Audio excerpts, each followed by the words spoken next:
Morning, everybody. Hopefully you can hear me okay. I am not using a mic today, long story, but I think my computer should be able to pick up my voice even out in the snowy tundra. Um, okay, I will enable the, there we go. Testing 1, 2, is that working? Yes, okay, so everything sounds good. Thank you, Angelica. Okay, so let me go ahead and first post some information about the exam, which you have coming up this weekend, and then we'll stop and take some questions. Oh boy. Hold on. No. I see that I am having some connection problems. I'm actually teaching from home today, not from my office in the psych building. So let me just adjust a couple of things here. Sorry about this. I'm going to make my Wi-Fi especially fast for you. Okay, sorry about this, everybody. It should take just a second.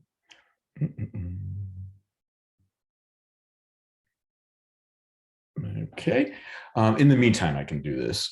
Let's post the information from the exam, and then we will start discussing it. There we go. Okay, so your exam is this weekend, and you can take it at your leisure. You can take it anytime between Friday at midnight or Thursday midnight and Sunday at midnight. So that gives you a full 3 days. It's any 80-minute period. I know a few of you have special accommodations and you've gone through the appropriate office, and I will make sure you get those accommodations. So some of you do have extra time, a few minutes extra time. So that will be all set up for you. And any 80-minute period during that time is fine. The test will close at Sunday at midnight. So just make sure that you start your 80-minute period 80 minutes before then.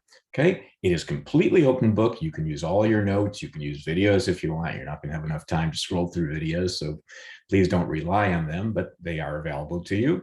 And all the slides, of course, are available to you. But again, you must take it alone. It's absolutely critical. And, we have ways of checking that. So please just adhere to that. Take the exam by yourself, please. And it should be so straightforward for you. You would never need any help anyway. It covers everything through Thursday's lecture. I think probably will take up most class on Thursday with information for this first exam. I'll let you know if we start covering information for the second exam on Thursday, but hopefully you'll have no problem figuring that out yourself. But anyway, there is one change, and that is that I said last week that the discussion section material through tomorrow will be on this first exam, and it actually won't. Tomorrow you're going to learn color perception from your TAs, and that will be tested on the second exam, not the first exam. So in terms of the discussion section material, the exam will cover everything through last week's discussion. I believe that was the 20th. So you definitely will have discussion section tomorrow, but the new material that's presented during that section will be tested on the second exam. However, the last 10 minutes of the class, your TAs are reserving for you to ask questions to prepare for the exam, this first exam. So please do come with questions. So they will, they're not going to do a review for you, but they will happily define things for you and answer questions so you can prepare. So what I think it would be a very good idea would be for you to go through your notes tonight or tomorrow before your discussion sections and identify things that you're still confused about. They will not be doing a review session. But they will be answering direct questions. If people run out of questions, then they'll say, okay, we'll end early. So again, please do bring your questions to discussion section tomorrow.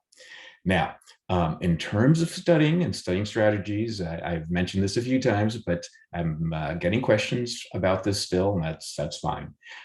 For a conceptual test like this, it's not going to be sufficient for you just to memorize terms. All right, because the idea in a conceptual test is to integrate the material well enough so it's your own, so you can think about it in a way that you understand it. Not just being able to, repeat the way I define things. It's not going to be sufficient. You really do have to have an understanding of what's going on. And as I've said, the best way for you to have that is for you to be able to explain it to somebody else. Now, I know this is kind of a weird quarter. You probably haven't made friends yet. Most of you haven't made friends yet in the class. That's okay. If anyone's interested in setting up something on, the iLearn discussion site or something to meet people, whatever you want to do is fine. But that's going to make it harder probably for you to get together with people in the class, but that's okay. As I said, you want to be able to explain this material to anybody, regardless of whether or not they know the material. You should be able to explain it to, as I said, to your friends that aren't in the course, your siblings, your parents. You should be able to explain it in a language that makes it understandable to you. And if you're able to do that, then your friends and siblings and parents should be able to understand this as well. We've talked about the fact that there is research suggesting that if people are told that they will be teaching some material that they're learning versus taking a test on that material, the people that prepare for the teaching actually end up doing better on an exam than people who actually are studying for the exam specifically, which is a little surprising, I think, to folks, right? You study for the exam, that's the way to do best. Well, there's a way to do even better, and that's to be able to teach the material to other people. What it forces you to do is to integrate the material and put it into a language, understanding that is really your own. And once you do that, you'll be able to answer any questions that will be thrown to you on the exam. You've already seen some of the exam questions, or many of the exam questions actually, and the last few ones we've had are very conceptual. So you have a sense that you need to do more than memorize for the exam.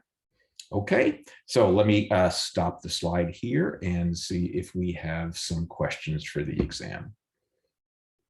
Looks like there's a few questions in chat. Sounds great. Satali, since you're home, does that mean we can see your dog? You know what I'll do for you? When we do our first practice question, I will get my dog for you. What do you think of that? Just because you're all such great students and I've seen some of your doggies, we will get to see my dog. Okay, I'm glad you're excited about that. All right, what else do we have? How many questions began the exam? It's looking like about 50, 52, 53 maybe. Not more than that. And I'll certainly know that by Thursday, so I can be more specific about that then.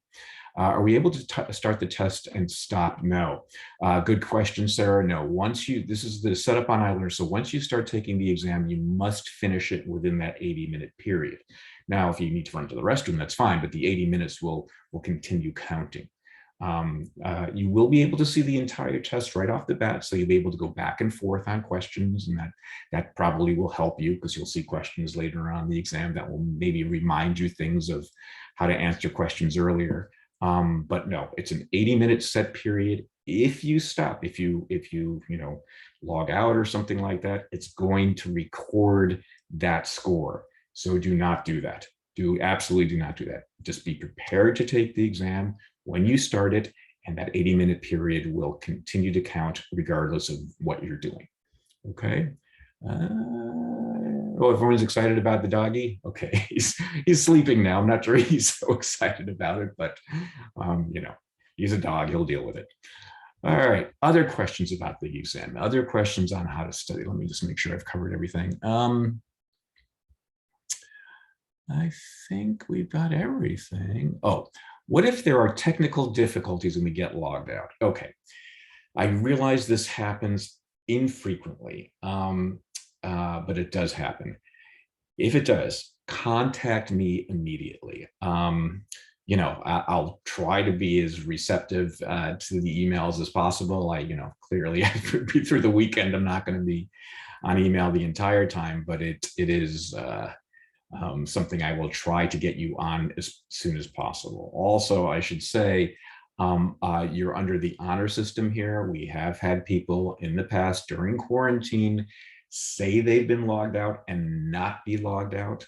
I'm sorry, say that they were kicked off for technical reasons, and as it turns out, they did the same thing on all of the exams. And if that happens, that's a problem. So make sure you're someplace with a good connection. In other words, we have seen people who have said they've been logged out and clearly have logged out themselves to have more time to study. And that's just not okay. And if we see that on more than one exam, it is a real problem. So please do not do that. I do realize this does happen. It happens, for a class like this size, it will happen probably two or three students. That's okay. But again, if we see that on more than one exam for any student, it becomes a problem. We have to report it. So please, don't use that as a cheating strategy. Not cool. Yes, it is multiple choice, Phoebe. You've seen many examples of exactly the questions that will be on your exam. I think probably by the time we're done with today and Thursday's class, you'll have, my gosh, you'll have more than a third of the questions you'll know the answers to already. Okay. Anything else? Anything else on the exam? Cool. Then what we will do is we will share our screen again and finish talking about this second to last theory that we're going through, and that is the connectionist approach. And nicely, we ended up at a review slide to remind you. We were talking about the appeal of connectionism and why many people have kind of adopted it in their understanding of the mind, the understanding of the brain, why they thought it was a little bit more powerful than a kind of strict computational approach. So we've talked about some of these things. The fact that it does seem to be more consistent with our more modern understanding of how the nervous system works in terms of things like not all or none activation, but continuous activation or graded activation, where you can have different levels of cellular activation and networks of cells can be graded in terms of how active they are, not just on or off, but a continuum of activation. The system is set up to easily learn, right? So connection strengths do change over time. And that is something that a strict computational approach didn't really address, but we know that is consistent with the nervous system as well, right? That the Hebb law, that cells that are activated together strengthen their connection. And that is an absolute core part of this connectionist approach. The other thing about it is it didn't use explicit rules, right?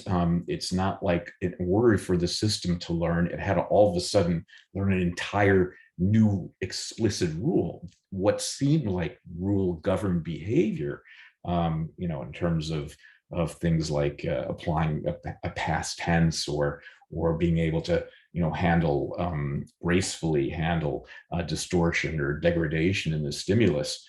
Didn't need a new explicit rule. It's just something that kind of emerged out of the interactions of these units and their changing connection strengths, which is amazing. It's this, this entire kind of sophisticated new ability seems to emerge out of the system naturally. And that's a very appealing thing to science, right? It's like we don't need to all of a sudden throw a new rule into the system. Instead, what seems like the learning of a rule or a rule-governed behavior is actually just, a property of how connections change, right? That's very exciting. You need to, assume less of the for the system and just talk about,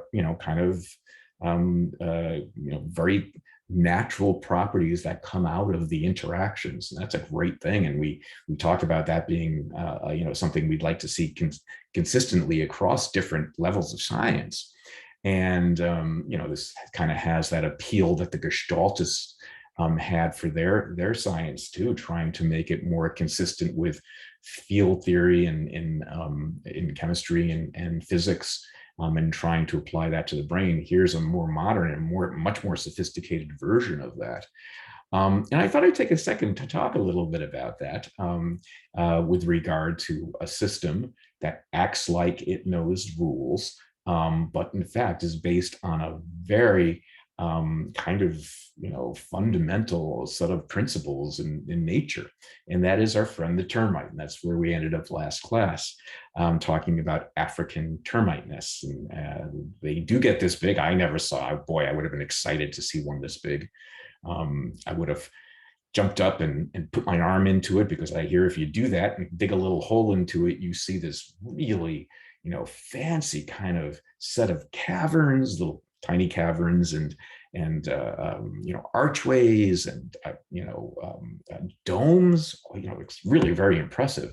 And the question is, how do these termites with these tiny little brains achieve this? And I should tell you, these are flying termites. I don't know if you're a termite fan, but this is that type of termite that flies, and they build their nest basically by chewing up wood, I guess, and then excreting it.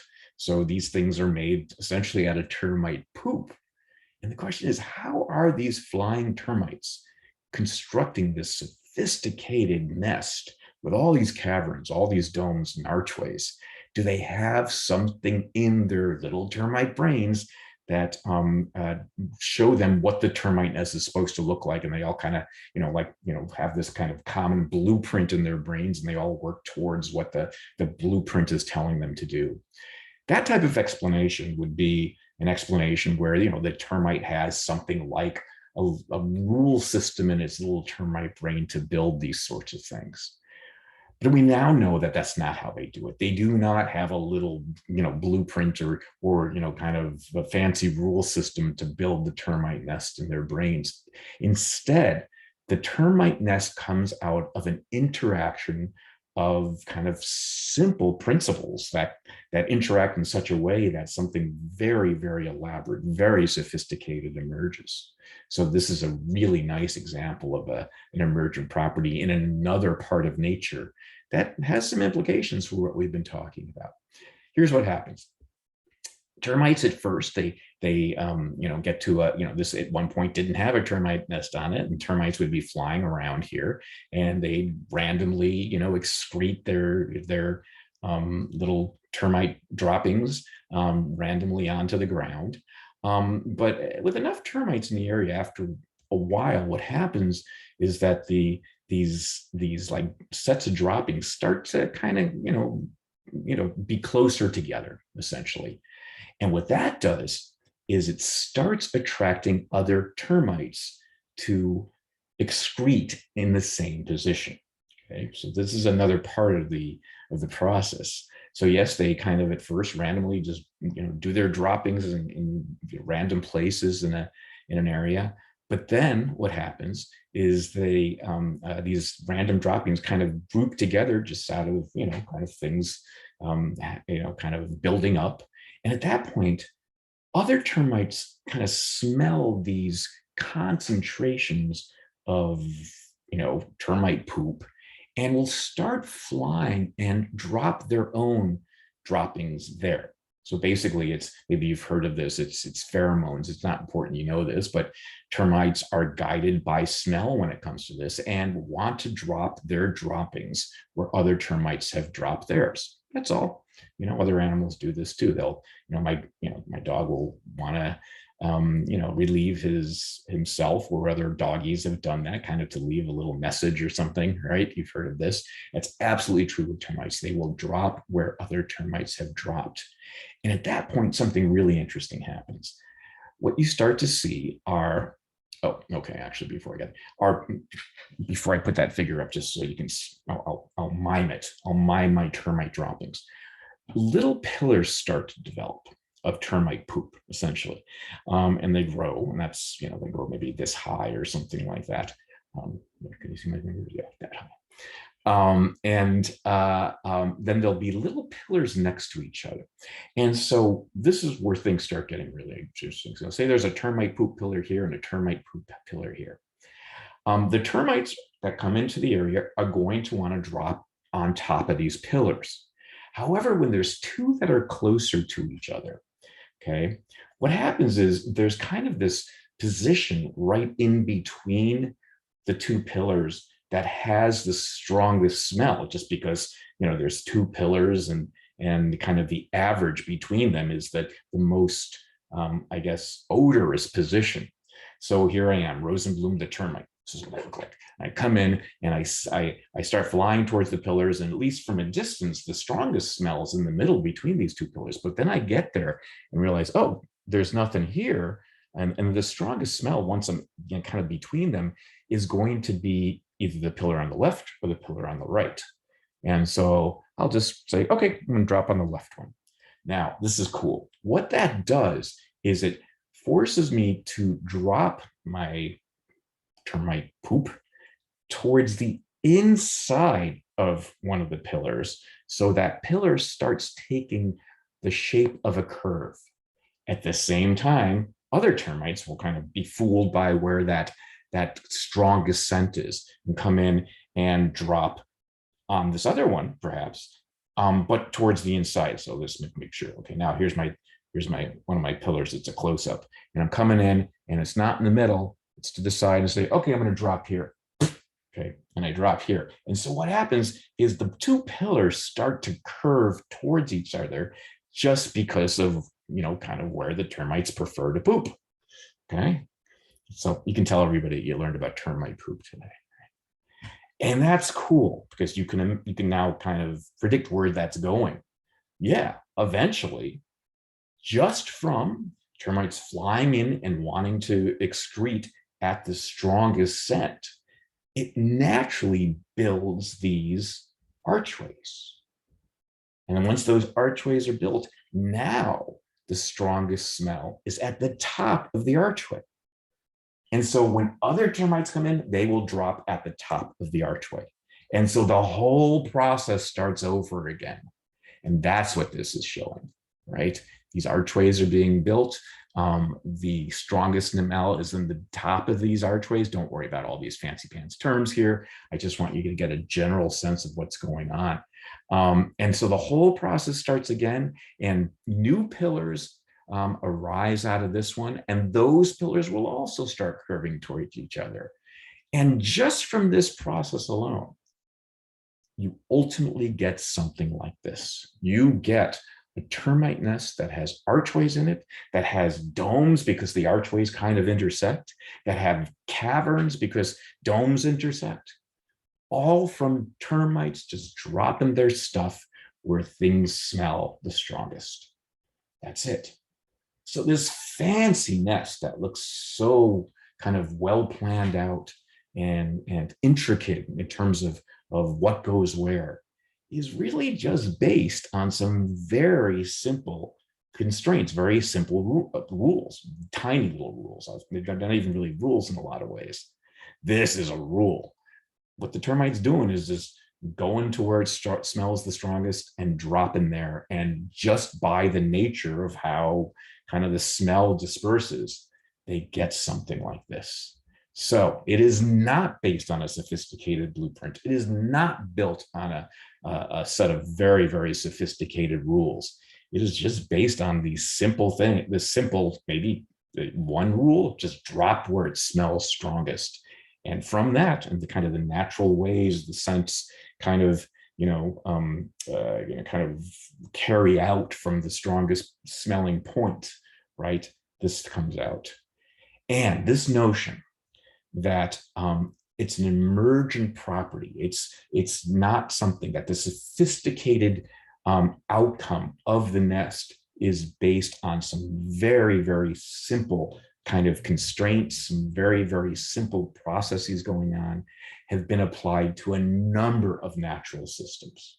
So bird flocking, maybe you've seen, birds, especially this time of year, you see, groups of birds flying around campus, flying around your home, and they kind of, they move in a kind of a group and are able to avoid things in a group. And it's such a, beautiful sort of pattern. You think, okay, they must be planning this out. And you can get this, you can show that the exact same kind of simple constraints produces these patterns. So the birds are thought to have the the very simple sort of rule of just kind of following the direction of the nearest neighbor, but staying a certain distance away from the nearest neighbor.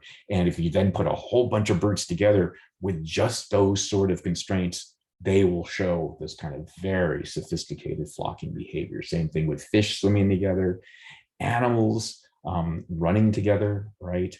And traffic patterns as you're driving to campus, right? Stay a certain distance away, but keep at the the speed of the other cars around you. You get, what seems like, kind of crazy traffic patterns. All these things kind of emerge out.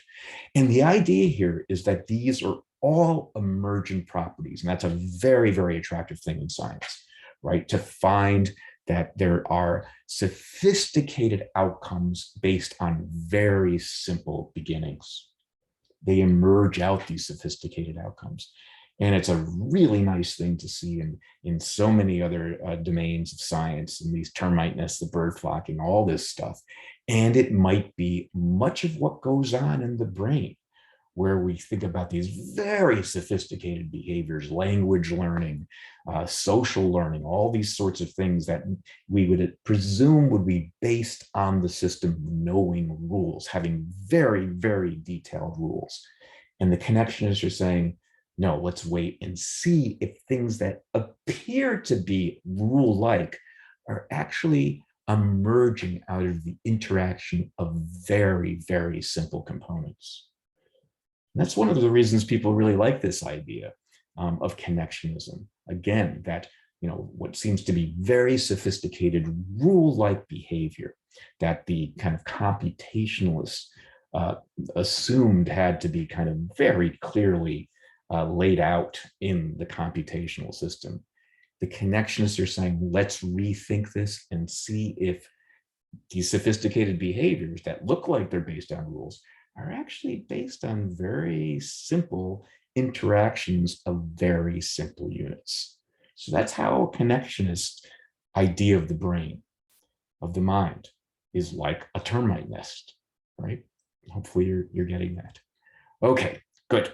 Let's take a tiny little break here and do our question. And while I'm doing that, I will get my dog. All right. Like there's a chat question. Just a thank you from Phoebe, my pleasure. Let's go ahead and do a poll. And as you're answering that, I will get my dog. Yep, right. It is right from what we just talked about. It should be very simple. Something. I got to change this. Hold on a second. Boy, that's not good. All right, hold on. No one panic. This will just take me a second. And yes, I just have to change this.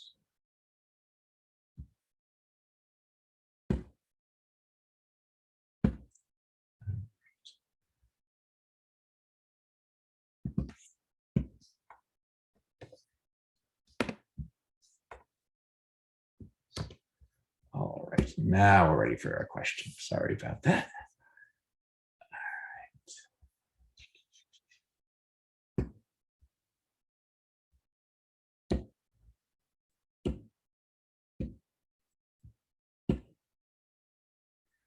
Okay, hold on, everybody. Sorry about this. It looks like it's not changing it. It should have. Okay.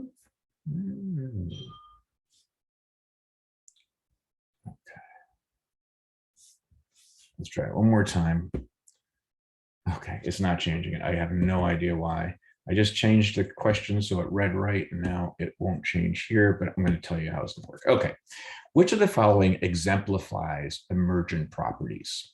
A, the ELIZA computer therapist, B, termite nests, or C, connectionist systems, or D, it's supposed to say both B and C, but for some reason it won't change, even though I changed it. It says both A and B. But D is supposed to say both B and C. Okay. Again, which of the following exemplifies emergent properties? A, ELIZA the computer therapist, B, termite nests, C, connectionist systems, or D, it's supposed to say both B and C. Okay, I will launch this and get my doggy.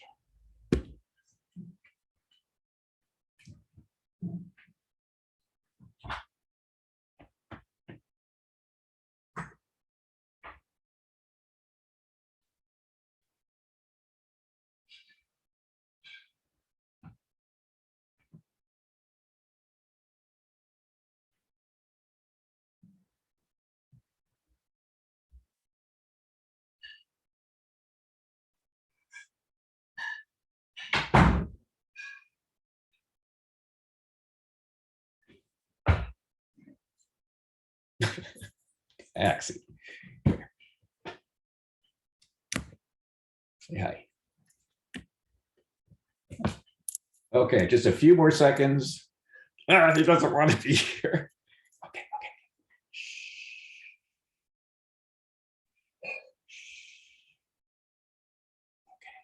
Okay. All right, that's great. Hopefully you can see him. Is everyone seeing him? I'll let him go, poor guy. All right, say hi. Hi. Hi. There he goes. You can see he was sleeping. All right. Actually, now he's happy. Want to stay here? All right, I'll put you over here. There you go. Stay there. All right. He's staying in the room with us. All right. The correct answer is, in fact, D. And I, again, apologize that I couldn't switch this to B and C. Yes, Eliza the computer therapist is a great example of the computational approach, right? So that really isn't the connectionist approach, or it's not an emergent property. Emergent properties, that's him digging on the couch, sorry. The emergent properties, as we just went through, is associated with termite nests, as you now know, and connectionist systems. This was supposed to say both B and C. It absolutely will say that on your exam, I promise. I'm sorry I wasn't able to change it for whatever reason. Okay, so the correct answer for this one on your exam is going to be both B and C, so it'll be answer D. All right, cool. All right. Oh, there's a lot of chatting, but I bet it's more about the dog. Yes.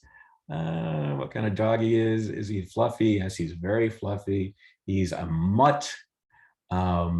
He is, he's a mutt. I think he's a little schnauzer, maybe a little, I don't know, a little cocker spaniel, maybe something. I'm not sure. I mean, he doesn't shed, so maybe he's got a little poodle in him or something like that.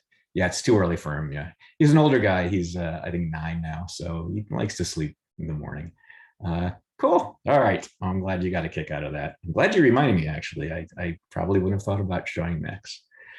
All right. Any other questions about what the practice question I just did? Or, okay, Angela has something. Let's see. Can you repeat how the termite nest relates to the human brain? I'm not sure. Yeah, absolutely, Angelica. The idea here is that from the connectionist perspective, the brain and the process of the mind works through interactions of units that are very simple, as are the interactions. They can be excitatory, inhibitory, they can be graded, but the idea here is that just with these simple components and simple interactions, something very sophisticated can emerge, right? Like the rules of language learning. What else have we talked about? Like, being able to interpret text and fill in parts of language that are missing. Other things that I know that your discussion section teachers, your TAs taught you about, just from simple components. And that's the same thing with termite nests, right? In the old days, they used to think that termites had some sort of blueprint about what the nest should look like when it's done, and kind of all of them work towards that blueprint they all had in their brains. And then we learned, no, it's just one of these very kind of sophisticated outcomes based on simple components and simple interactions. And in that sense, the brain is like a termite nest, according to the connectionist approach. It's not something that's going to involve sophisticated rules at all, but sophisticated behavior can come out of very simple components. That's how it works. Okay, ELIZA does not exemplify emergent properties, Chelsea. ELIZA was a demonstration of how a computational approach might be able to pass the Turing test. So that's much more associated with that. Okay, so yes, Chelsea and Julie, ELIZA is not associated with emergent properties at all, and that is a FOIL answer. So that is not a correct answer. I'm sorry, I bet you were both asking that because the correct answer are the bottoms of the A and B. I am so sorry about this. That answer on the bottom should have said B and C. B and C, not A and B. I'm sorry, Julie and Chelsea. It's my mistake. I just tried to change it again and it wouldn't change. So please go back and look at the video if you're confused about that. I've explained it. Okay, thank you. All right, then we are going to move on from our discussion of the connectionist theory and talk about our final theory of the class. But before we do that, what we're going to do is do a little review to kind of give us a nice running start on our final theory. Right. So let's talk about what we've done so far. And sorry, I did forget one thing. And shoot, I'm a little discombobulated today. Just give me a second here. Yes. All right, let me go back here, share my screen one more time. Just one more term I have up here, and don't worry, you're not going to be tested on this, but for those of you that are interested, this is sometimes the idea that nature looks for the simplest solutions, even if it is a sophisticated sort of process, is an idea called the economy of nature. Don't worry, you're not going to be tested on that term, but if you've learned that term in, say, a biology class or something like that, this is consistent with that. Again, not tested, just a term some of you might be interested in, and it just doesn't, it says just what we've been discussing, that nature tries to find simple solutions, even if it is a sophisticated process. Okay, but before we leave this, I thought I'd go ahead and do a little flow diagram, a little box diagram of how we could portray the connectionist account. So there should be no surprises here that, energy or the environment, E can stand for either, kind of comes to the senses. Typically, we're talking about the eye, the receptive surface, of course, being the back of the eye, the retina. And that is going to allow the system to extract out sensations, these very small little pieces of what's going on. And then based on, say, sensations of different, letter features or sound features or something like that, somehow a perceptual experience needs to emerge. And what the connectionists are saying is that it's through these connection patterns, right, through the interactions of these very simple units, that the perceptual experiences emerge. So that gives rise to our percept. And so the goal of the connectionist theorist, rather than find, say, computations, the rules or whatever, is to understand how these patterns of connection can provide perceptual experiences for the perceiver. So the goal for connectionism, of course, would be to discover the pattern of connections for any given type of perceptual or psychological process, and what the principles are that allow those connections to actually work. So that is one way of kind of portraying it as something that's kind of separate from other theories we've discussed. Okay, now, based on this, I am going to do a quick review of the theories for us to get into our new theory. Good, we're good. Sorry, a little clumsy today, but so far we've discussed these theories. This is maybe we can talk about this as the, initial kind of unconscious inference process. And probably we can just maybe just generalize it and say we can just talk about this as the structuralist account, as well as the computational account in some ways. So, we've discussed this was our first kind of instance of this kind of flow diagram showing us how the process worked. And I'm saying now we can apply this and probably portray both the structuralist and computational approach with this one. That's fine. But then we kind of distinguish the Gestalt approach by saying, rather than kind of simple building blocks with unconscious inferences and memory, that they started looking at these laws of organization that were innate, as with the kind of qualifying notion of what innate means here. But this was the Gestalt approach, this from previous lectures. And then we just learned the connectionist approach, where connection patterns seem to be this piece in the middle that kind of gathers together the sensations, and then gives rise to the percepts. So this is how we're really distinguishing these different theories.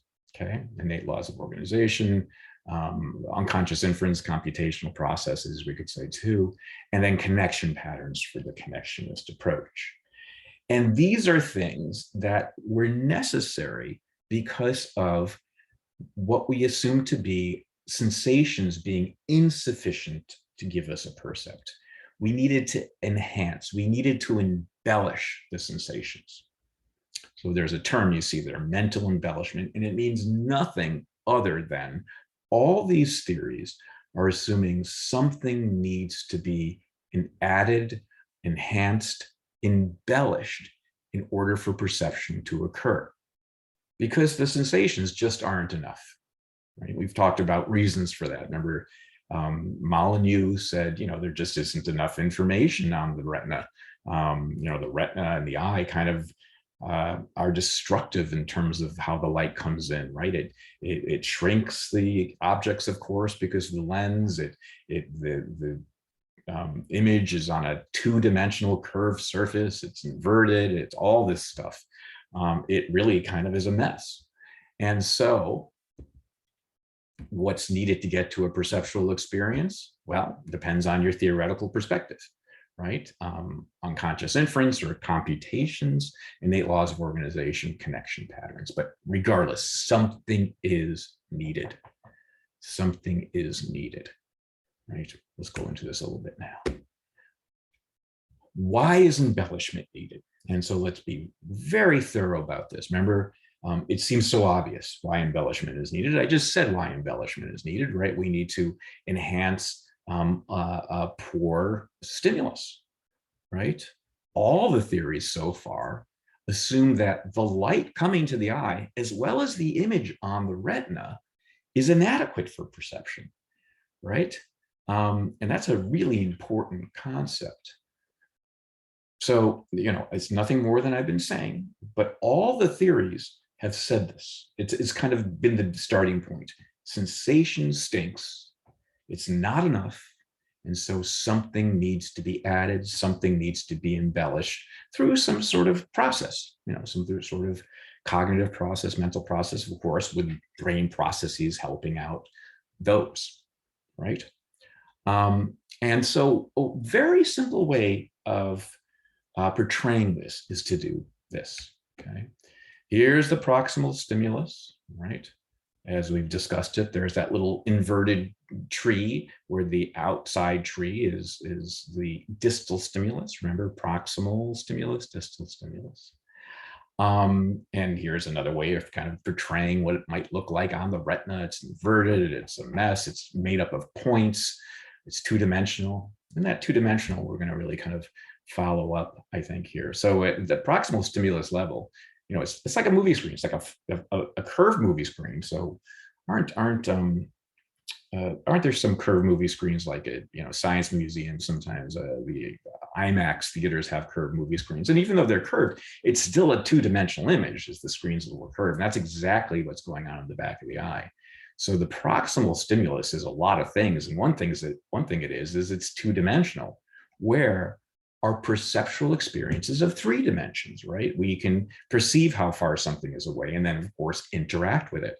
So one of the ways we can portray the perceptual process of vision is from somehow going from a 2-dimensional stimulus on the back of the eye to a 3-dimensional perceptual experience where there's depth as well. How does that occur? Well, we talked about how that might occur. It might occur through inferences, computations. I probably should, whenever I say inference here, you can kind of assume it means computation as well, kind of these educated guesses through rules. But then organization patterns, perhaps, or connection patterns, right? Those are different ways we might be able to go from a poor sensation to a good perception of the world. Okay. All these different theories have talked about that issue, and this is their different takes on how that can be solved. Cool, great. Well, now I'm going to introduce a theory that is completely different from these other theories in the following way. This theory, this new theory, we're going to call the ecological approach. It's sometimes called the Gibsonian approach because James Gibson was really its founder, really kind of started the approach, right? We've associated different people with different theories. It's not the most important thing in this class by any means, but Gibson, the Gibsonian approach is one of the ways it's discussed. So if you see Gibson or ecological, it's the same thing here. But, I'm not worried that, you memorize the names necessarily. But look how different Gibson thought of perception. For Gibson, there is our energy or environment, okay? It does, of course, get somehow projected onto the retina or the receptor surface in general. We'll talk about the same thing with regard to the ear or the skin, okay? And from here, look what happens. Look how different this theory is from the other theories we've talked about. The percept arises immediately. It arises directly without anything, any sort of mental embellishment needed. There's nothing there. And what Gibson's going to say is radical. He's going to say that all this time we've been assuming that the proximal stimulus is a mess is wrong. I'm kind of arguing against myself here, aren't I? Or at least Gibson's going to be arguing against what we've been discussing, right? Because he's saying, let's really think about what gets to the receptor surface and whether it truly is insufficient. Because he says, if you think about how humans, animals, perceiving beings overall behave and perceive in the natural environment, you'll see that the stimulus is very rich. It is not destructive. So what he's doing here is he's disagreeing with everything else that came before, where everything else that came before, all those theories made assumptions about the stimulus on the eye, okay, being insufficient, being a mess, being simply 2-dimensional, being inverted, all this stuff. He says, that's not the right way to think about the stimulus. So this is radical. This is really radical. And he's thinking, well, Rosenblum told us over and over again that the stimulus was insufficient, that it was a mess. And that kind of what motivated these theories to come up with these very sophisticated, different solutions to the problem. Gibson's saying, nah, there's even an easier way to think about this if you consider what the stimulus on the eye really is. And so the job of the ecological psychologist or Gibsonian psychologist is to discover what this pattern of information is that comes to the receptor surface. The goal is to discover the information in light and the information on the sense organs that is rich and sufficient for perception to occur without their needing embellishment, without their the requirement that some sort of enhancement is there. Okay, Okay, well, he's going to have, okay, so it's very clear he's going to have a lot of work to do today, isn't he, Gibson? He's going to have to really convince us that everything we've learned about the stimulus is wrong, is misunderstood, basically. He's going to say, okay. By the way, another term for this, and I hate to have multiple terms for the same theory. I know that's confusing, but you might encounter it someday, is a term called direct perception. And the idea behind direct perception is nothing is needed here to enhance the stimulus, the information on the receptor surface. So perception becomes direct because no mental embellishment is needed. So you'll see terms like ecological approach, Gibson, direct perception, and you'll see these in other classes too, by the way. You'll see this, there's an ecological approach to social psychology and personality psychology, and so it's important I introduce these terms to you, but they all mean, as far as you're concerned, Gibsonian, ecological, direct perception all mean the same thing, and it's this theory, this very odd kind of, radical theory I'll be telling you about in the next two classes. So what makes the theory ecological? Well, what makes it ecological for Gibson is that he's going to try to understand how perception occurs in its natural environments, how animals perceive in their natural environments, how humans perceive in their natural environments. So he's going to consider how the senses have evolved and how the nervous system has evolved to take advantage of how light is available in natural environments. It might seem intuitive, right? Of course, we want to understand how animals perceive in their natural environments. Of course, we want to understand how humans perceive in their natural environments. But let's consider how we've been thinking about this. We've used a lot of examples from kind of odd laboratory situations. You'll see what I mean by that in just a second. But when we were talking about, how can we disambiguate two arrows, one that's big and far away and one that's small and close up? How can we do that? How can we, kind of tell which is which here? We kind of talked about a very odd situation where the eye was presented two arrows that were kind of floating off in kind of space, where there was nothing else around. Gibson says, if you're going to require the brain to figure that out, okay, that's something that doesn't exist in nature, that situation, right? Maybe you could set that up in a lab. I imagine you could. You make a lab completely dark, bring a person in, and then you have a glowing arrow that's short and small up close, and a glowing arrow that's large and far away, and ask them questions about it. Yeah, you could set this up in the lab. But is that how the visual system and the brain evolved to perceive? No, Gibson's saying. And in fact, to start building theories based on that real strange laboratory situation is wrong. He wants to understand how perception occurs in its natural context, right? And for that reason, he's going to look at the natural environments of animals. And these are, he's going to be trying to, it's one of the ecological approach discusses animal perception often, just really so it can make the point that in order to understand how animals perceive, how perception occurs, we need to consider the specific environment of an animal. Okay, niche is a term you might have heard about the animal's environment, right? In a biology class, you probably heard that term, that the niche of a koi fish is different from the niche of a prairie dog, and the niche of an ape, and the niche of a hawk, right? Yeah, they all, live in the world, right? But they all behave and perceive in different environments, essentially, in different niches. Right? Does that make sense, right? The koi is going to be in a niche that's all water, and is going to, that's going to have effects on how the light behaves. A hawk will spend a lot of time in the air, high above things, and that's a different niche from, say, what the prairie dog is dealing with, both above ground and often underground.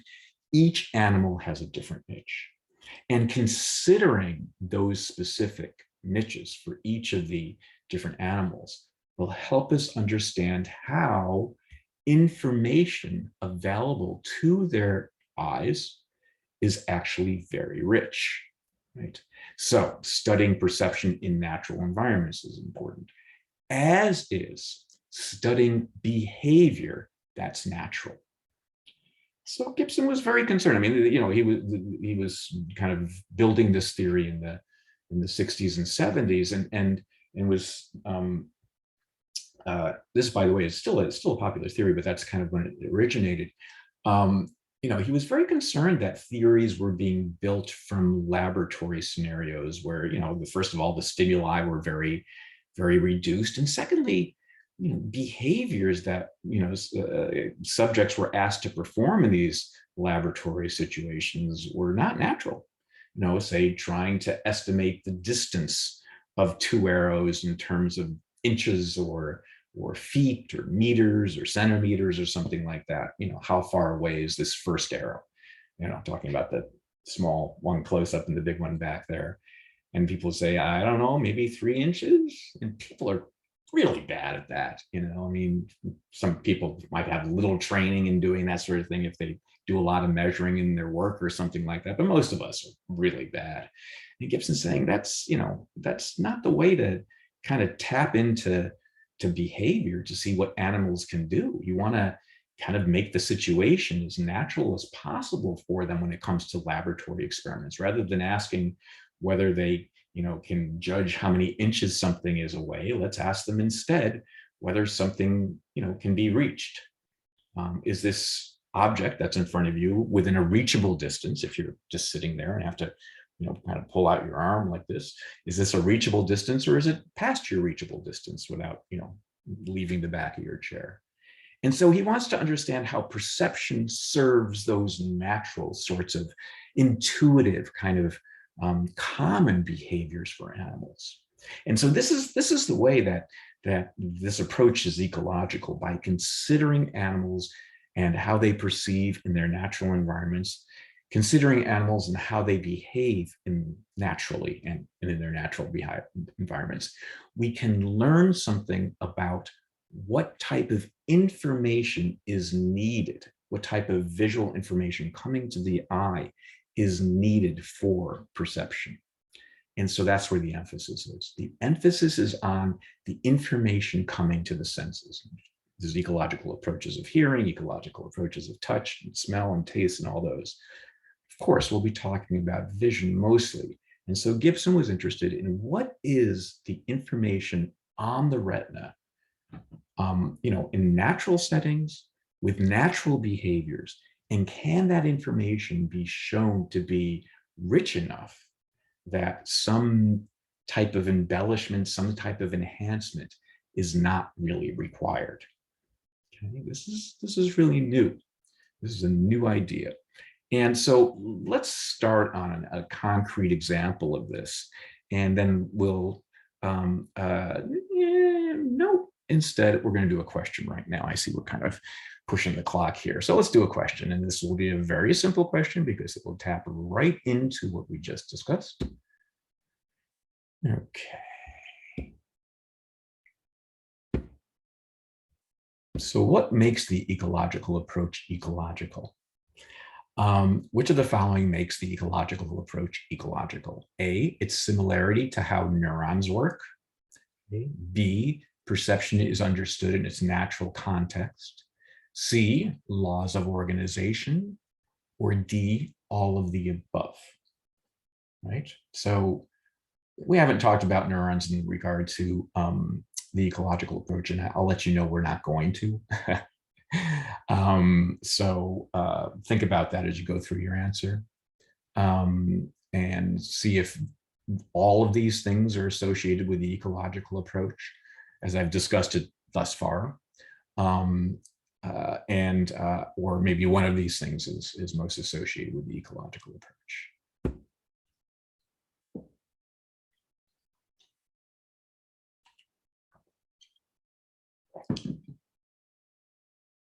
Yeah, you're doing great. Max, you want to be on TV again? Nope.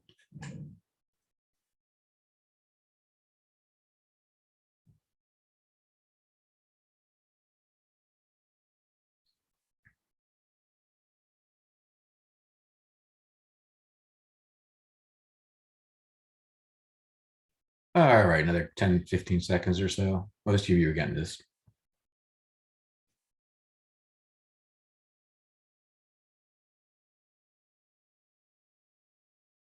Okay. The correct answer is, in fact, B. Most of you got this.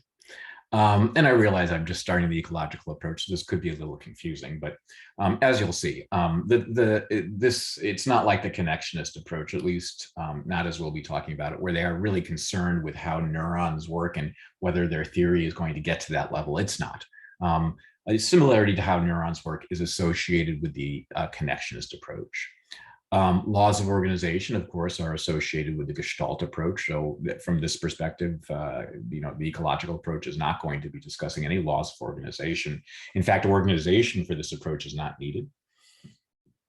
And therefore, all of the above is incorrect. The correct answer is perception is understood in this natural context, just as I've gone through. So most of you got that.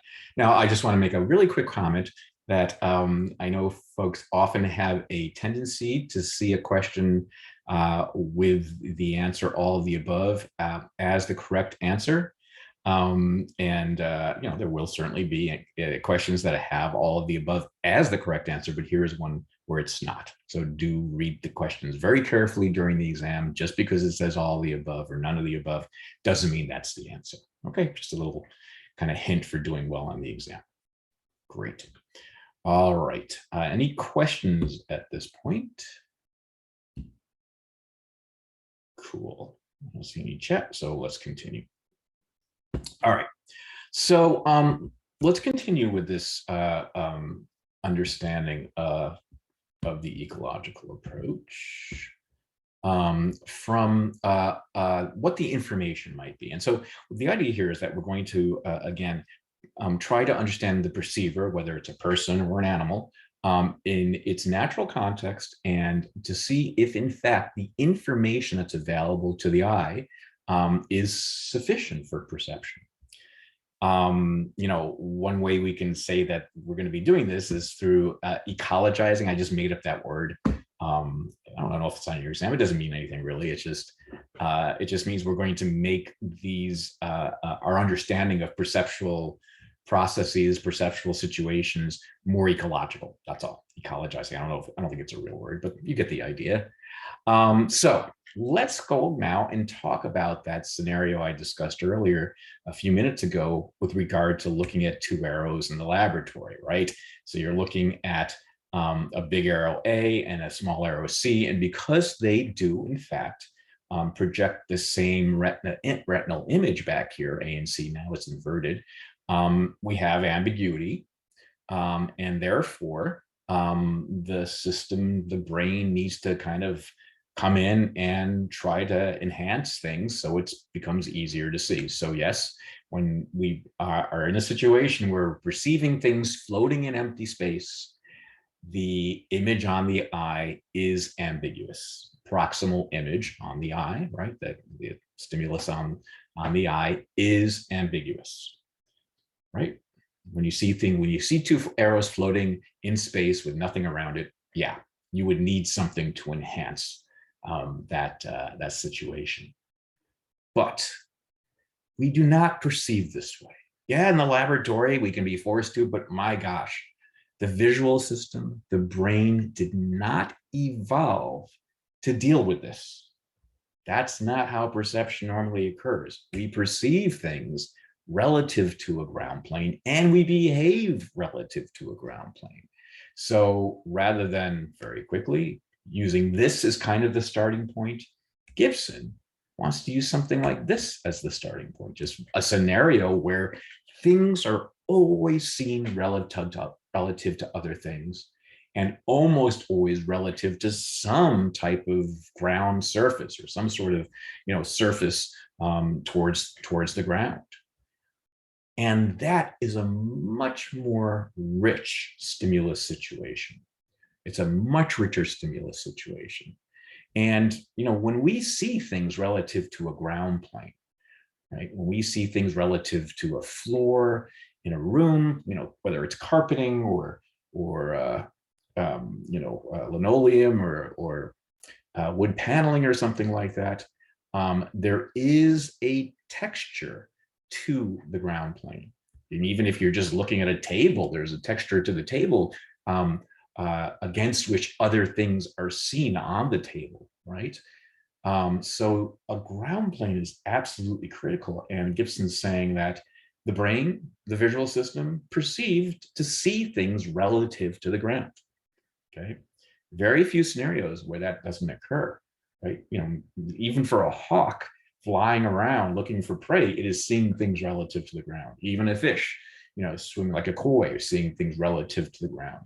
Yes, you can think about these kind of unique scenarios where, like, a plane is maybe flying through a cloud and there's no texture around, but that's not how our visual system evolved, right? So grounds have texture. Things on the ground are seen relative to that ground. And that, he says, is really how we should consider the proximal stimulus. That's how we should consider the information on the eye. Okay, things are never seen in isolation. They are always seen relative to other things. So to build a theory based on kind of floating arrows in space is going to be a dead end, Gibson says. Let's build a theory on how animals typically perceive, how humans and animals typically perceive, which is relative to a ground plane. And look at all this really cool information that the ground plane gives you. It's going to give you something called texture gradients, and it's not anything confusing at all. It's just that the ground has texture, right? Whether it's a beach or grass or even the pavement, there's texture there, right? The eye can detect that texture. And things are always seen relative to that texture, which provides very rich information, very, very rich information. It can give you, for example, unambiguous information for the relative distance of things in this case, right? So the eye is detecting not just the kind of objects that it might have to interact with, but it's detecting objects that have a very, very kind of informative texture around it and behind it. What's meant by gradient here, by the way, it's just that, if you consider how this might be projected onto the eye, right? This texture is more dense further away and less dense closer up. More dense further away and less dense closer up. And so, yeah, this kind of texture that has this kind of gradient information can tell us something for relative distance. It can also tell us something about relative size as well, right? So we probably perceive these things as they're being depicted here in this image as these spheres as being roughly the same size. And why are we able to do that? Well, look how much texture proportionally they cover up. And because our brain seems to be very sensitive to, kind of these texture gradients, and that is part of the stimulus. Okay, it's not like it has to kind of build that up. It is always going to be part of the stimulus. Then, the information for things is potentially there. So the information for size, the information for distance is not how big something is or small or anything like that. It's seen, everything is seen relative to a texture. And that is the information for object size and object distance. It's both the object and the texture. These are always together, and they provide reliable information for distance and size. Okay. We'll get back to those sort of examples in just a second. But what I also want to talk about is another way that we're going to make the issue of distance perception, the third dimension of perception, ecological. So another example of ecologizing perception. Okay. Not only do we see things relative to a ground plane, but we are always moving. Our eyes are always moving. And you probably have learned this before, that, even so, if you're, let's think of the natural situation, almost always we're moving about, right? Animals, people, when they're, interacting with the world, we're moving in one way or another. often animals and people are moving their entire bodies. But even if they're not, as I'm sitting here now, I'm certainly moving the upper part of my body. And even if I'm going to, kind of hold my shoulders still, I'm moving my head. And even if I want to do that, I can move my eyes. And even if I try to look straight ahead, okay, my eyes are actually always shaking a little bit. Do you know about this? These little, what they're called saccades. You don't need to worry about this term right now, but our eyes always kind of quiver a little bit. It allows us, the cells in the back of our eyes to be refreshed, right? So functionally, perceivers are always moving, even if it's just a little bit, even if it's in the very unnatural scenario of just having eyes look straight at something. Even that, at that point, our eyes are moving. I mean, but that's really unnatural. Almost always we're moving around. And if, again, our head is still, we're still moving our eyes around, right? And that provides a very different sort of proximal image than the one we've been discussing. This is critical.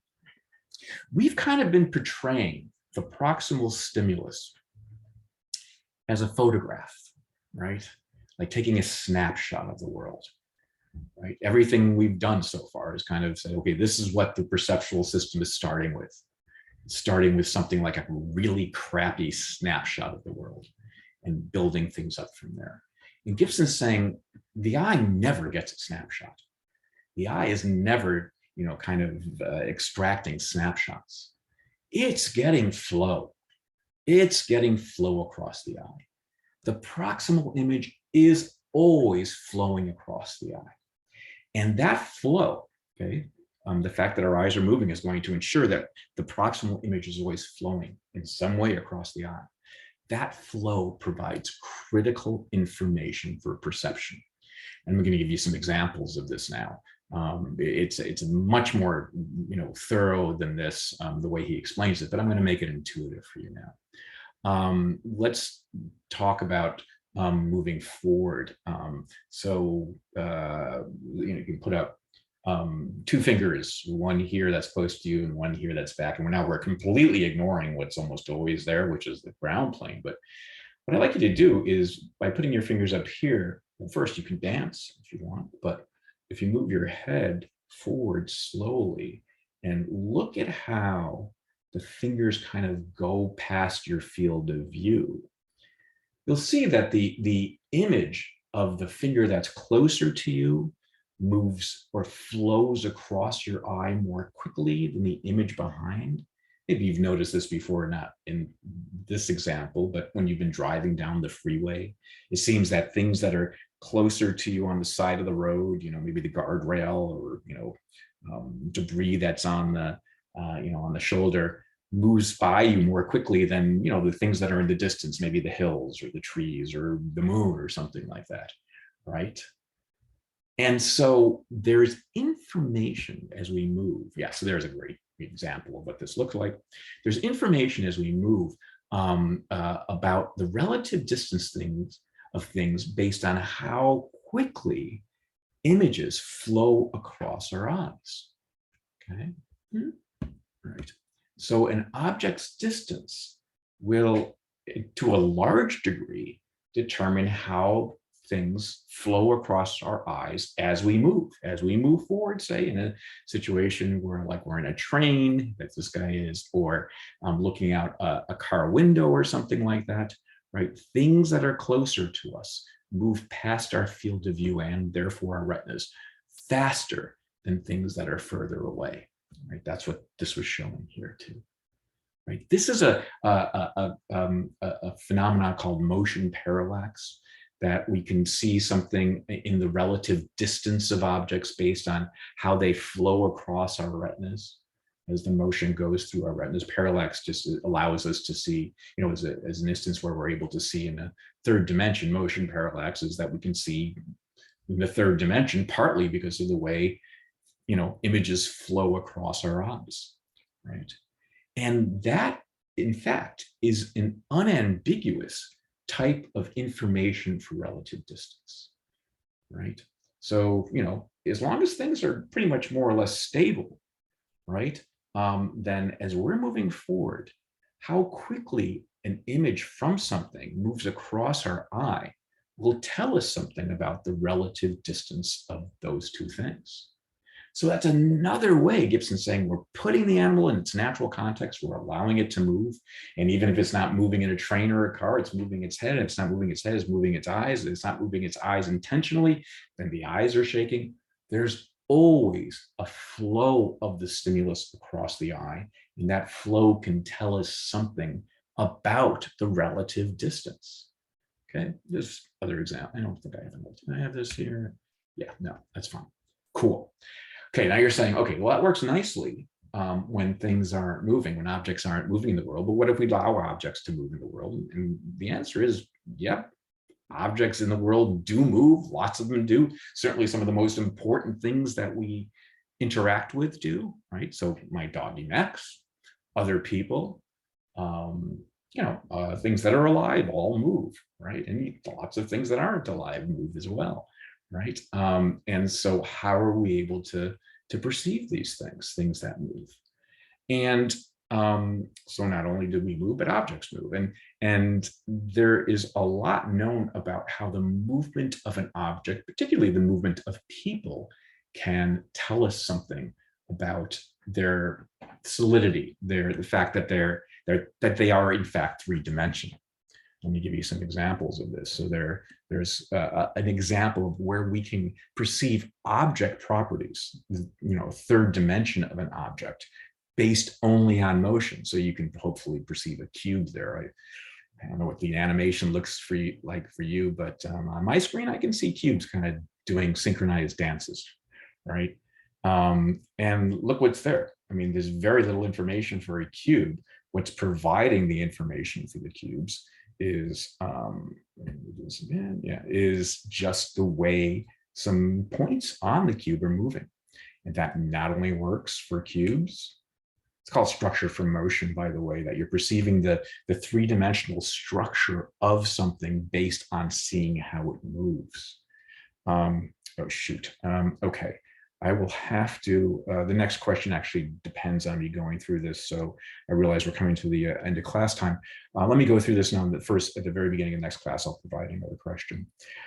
Not only does this work in these kind of, fun scenarios where you're, being able to perceive it, works with people as well. And there's been a lot of research on this type of thing where subjects first see a constellation of dots, and as they watch it and the dots start moving, bam, all of a sudden, a lot of detail can be perceived. So there you can see you're perceiving two individuals that have these points put on, different kind of parts of their body, elbows and wrists and shoulders and all that sort of stuff. And just from the motion, you're seeing nothing else about these people, nothing else, but just from the motions alone, all this information about them appears. And you're going to see, we'll spend some time talking about these really cool demonstrations of this stuff. All this detail comes up. You can tell it's two people. You can tell that their genders. You can tell their rough size and weight and what they're doing and all that sort of stuff. Again, just from their motion. So yes, the fact that objects move does potentially complicate things a little bit. But as it turns out, it complicates it in a good way. It allows there to be information to the eyes that allows us to perceive. So just to finish our thought here, I realize it's almost time to go. When it comes to understanding how a two-dimensional stimulus gives rise to a three-dimensional perception, what Gibson's going to say is it's wrong to consider the proximal stimulus as two-dimensional, because you're forgetting an important dimension. Time is there too. And so it really isn't a problem going from 2D to 3D, but let's remember that the stimulus on the eye is always flowing. It's always going to have this dimension of time. It is changing. It is continuously changing. It's not like a photograph. It's continuously changing. And because of that, we can get an experience of the world that's three-dimensional without thinking about mental embellishment being necessary. Okay. Good. Let's stop here. We'll come back to this. I'll provide a question as soon as we start the next class, and we'll continue and then finish up discussing this ecological approach. Okay, I realize there's questions there. I'm going to have to do those at the beginning of next class. I'll make sure I address these. Okay, see you next class.